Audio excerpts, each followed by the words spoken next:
ವೈದ್ಯೆ ವಂದನಾ ಹತ್ಯೆ ಕೇಸ್ 27 ಬಾರಿ ಇರಿದು ಕೊಲೆಗೈದ ಅಪರಾಧಿಗೆ ಜೀವಾವಧಿ ಶಿಕ್ಷೆ.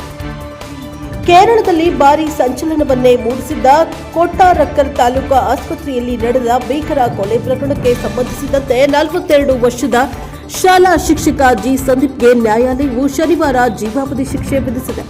ಈ ಕುರಿತು ಕೊಲ್ಲಂ ಜಿಲ್ಲಾ ಮತ್ತು ಸೆಷನ್ಸ್ ಕೋರ್ಟ್ ಇಂದು ವಿಚಾರಣೆ ನಡೆಸಿದ್ದು, ಭಾರತೀಯ ದಂಡ ಸಂಹಿತೆ ಅಡಿಯಲ್ಲಿ ಅಪರಾಧಿ ಜಿ ಸಂದೀಪ್ಗೆ 30 ವರ್ಷಗಳ ಜೈಲು ಶಿಕ್ಷೆ ನೀಡಿದೆ.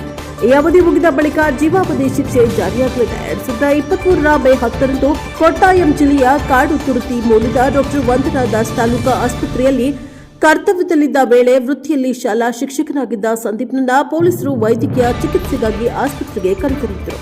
ಈ ವೇಳೆ ಗಾಯವಾಗಿದ್ದ ಕಾಲಿಗೆ ವೈದ್ಯೆ ವಂದನಾ ಬ್ಯಾಂಡೇಜ್ ಹಾಕ್ತಾ ಇದ್ದ ಸಮಯ ಅಲ್ಲೇ ಇದ್ದ ಶಸ್ತ್ರಚಿಕಿತ್ಸಾ ಕತ್ತರಿಯಿಂದ ಸಂದೀಪ್ ಏಕಾಏಕಿ ವಂದನಾ ಮೇಲೆ 27 ಬಾರಿ ಇರಿದು ಹಲ್ಲೆ ನಡೆಸಿತ್ತು. ಕೂಡಲೇ ಗಂಭೀರವಾಗಿ ಗಾಯಗೊಂಡಿದ್ದ ವೈದ್ಯೆ ವಂದನಾರನ್ನ ತಿರುವನಂತಪುರಂನ ಖಾಸಗಿ ಆಸ್ಪತ್ರೆಗೆ ದಾಖಲಿಸಿದ್ರು. ಚಿಕಿತ್ಸೆ ಫಲಕಾರಿಯಾಗದೆ ಮೃತಪಟ್ಟಿದ್ರು.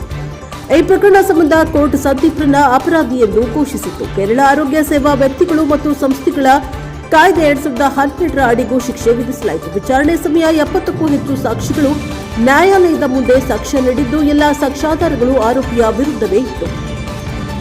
ದಾಳಿ ಪೂರ್ವ ಯೋಜಿತವಾಗಿಯೇ ನಡೆದಿದ್ದು ಎಂದು ನ್ಯಾಯಾಲಯ ಅಭಿಪ್ರಾಯಪಟ್ಟಿತ್ತು.